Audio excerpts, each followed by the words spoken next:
White Lies is a band that we've been the three of us have been in for about 2.5 years now, I think, and it's really been it's been what we've wanted to do our whole lives. I think we've finally got to a point where we get to tour the world and do things I think that we never expected that we would get to do. So it's quite an honour for us, I think, to have that opportunity. A lot of people don't get that, so we feel pretty thankful for that. I think we often get compared to a lot of early 80s music bands, sometimes like Tears for Fears, sometimes like Teardrop Explodes, sometimes Joy Division, which is one that I don't think we understand that well, but there's definitely that element in our music, and and really the songs are just an opportunity for us to express ourselves artistically. I mean, it's the best way that we can do it. We're not painters, we can't do that. This is the thing that we actually can do quite well, so we're happy to do it.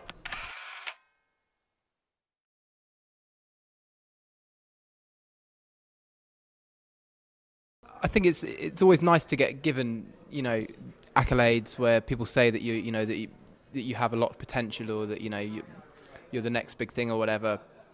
But I think for us it's actually more important to make sure that we just follow through with what we want to do as a band and kind of ignore what people expect of us, because I don't think we'd ever really do anything that was very true to ourselves if we aimed to be something that other people wanted us to be. So really all that matters for us is that we have the opportunity to make the music that we want to make, and if we're doing that, then we're pretty much happy.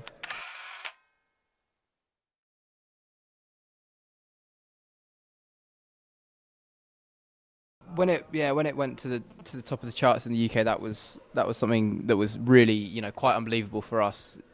Our music, in my opinion, isn't the kind of music that usually finds itself at the top of the charts, especially in the UK. It's there's a lot of pop music in the charts, and White Lies aren't really a pop band. So when that happened, I think we were all very shocked. I mean, we were delighted, but it's kind of hard to tell what that actually means, and it's hard to comprehend it.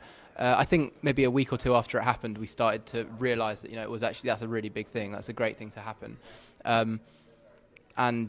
it's an amazing thing, because who knows if we'll ever manage to do that again. But it's nice to say that we have done, and that we've got that now, and that's something that we're all very proud of. Yeah.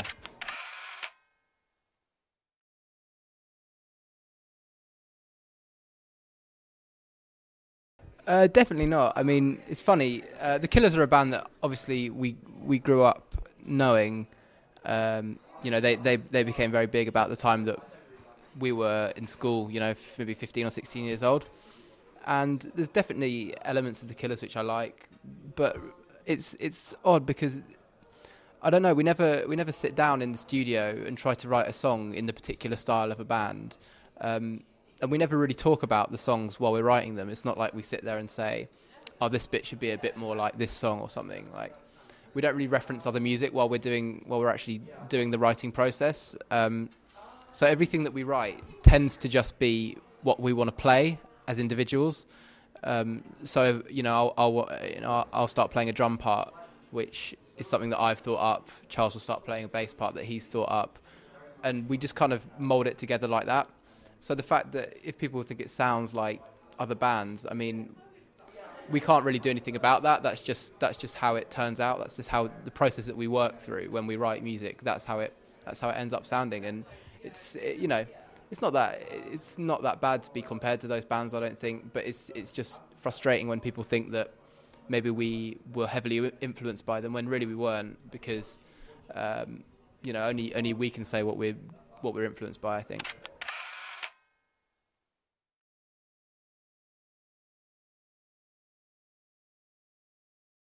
As a band, it's a bit of a cliche, but the only thing that we really want as a band is to be able to keep doing this, and be able to call this a job and be able to call this a living, which is something that I don't know, I still can't really get my head around, to be honest. I think in terms of aspirations, we'd really just like to keep bettering what we do. So we want our next album to be an improvement on our first album, and we want our next live show to be an improvement on the last tour that we did, and I think that's really important for us to keep progressing in that sense, and at least say that we've tried different things, and we're not going to stick to the same formula because we know how to do it. For example, I don't think this next record that we're about to start making is going to really sound much like the first record at all, and I think maybe that will annoy some people, but I also think it will hopefully win us some new fans, and I think that's what we've got to do as a band. We've got to keep progressing and not rest on our laurels or assume that we're safe. I think you have to keep pushing things forward.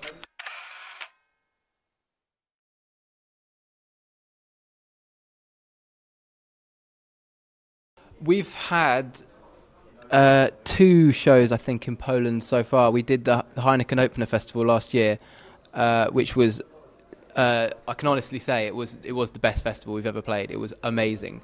That was the first time we'd ever been to Poland, and to be honest, we didn't really know what to expect. We'd never played there. On the way to the festival, our tour bus broke down, and we had to get taxis 300 miles or something to get to the festival in time. And we got there about 10 minutes before we were supposed to go on stage, and we were all quite stressed out, and we weren't very relaxed, and we didn't think it was going to be a good show. And then we walked on stage, and it was just unreal in terms of that was probably the biggest festival we've ever played to, who were there just to see us, and yeah, it was amazing. It was genuinely a great show. And then we did a show here in Warsaw about maybe 3 months ago, I think, and that was a sold out show, amazing crowd, really great venue as well. So so far we've only done 2 shows here, but they've been really fantastic for us. So we'd like to keep touring here as much as we can.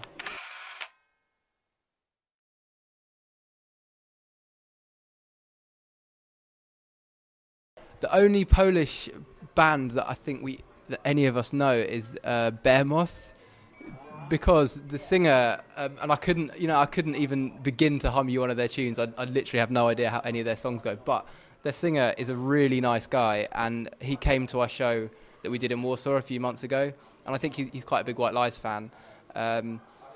And yeah, we just hung out with him for a bit, had a chat with him. He's a really cool guy.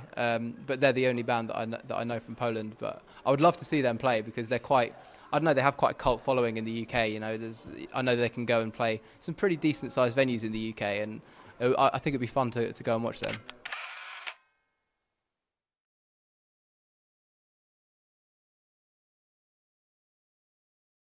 We've played a few strange venues like churches and stuff in the UK, which is always a bit weird. It's quite fun, but it's nice to do something that isn't a regular square box venue. It's nice to do something that's a bit different. We've played up mountains in Japan for Fuji Rock Festival. That's in a mountain range in Japan. That's one of the best festivals in the world. I don't know. It's hard to remember. We've played all over, really. We played in a cemetery in Hollywood about a year and a half ago, and that was a weird one. Yep, we played in the graveyard. That was actually a lot of fun. It was a little bit, I don't know, it's a little bit strange. It's one of those things where we were playing in LA, and our label in America wanted to do something that would, I think, impress people who are from Hollywood. And that was definitely quite an over-the-top thing to do, but it was good fun.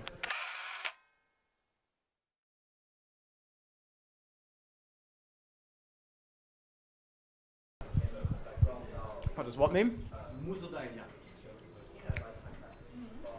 I have no idea. Have a nice day.